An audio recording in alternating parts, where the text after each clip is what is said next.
He aha kei tua o te awe māpara mo te ao pāpāho Māori.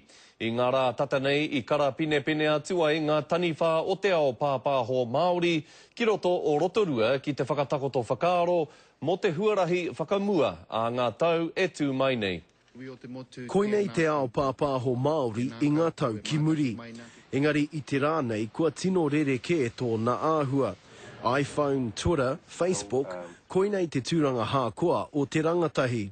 Young people, for instance, they want to see what and hear what they want right now on all platforms. Māori cannot be left behind on this wave of digital technology.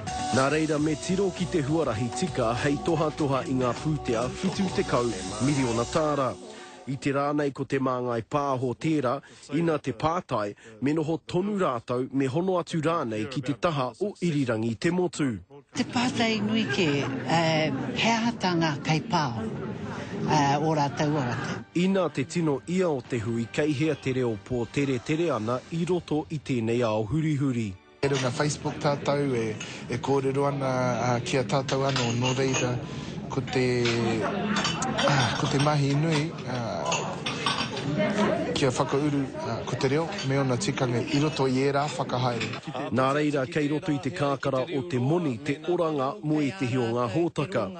Me hono a te kāia rāua ko te karere, me whakatū he whare kotahi hei kohikohi I ngā take o te rā, mea hara nei.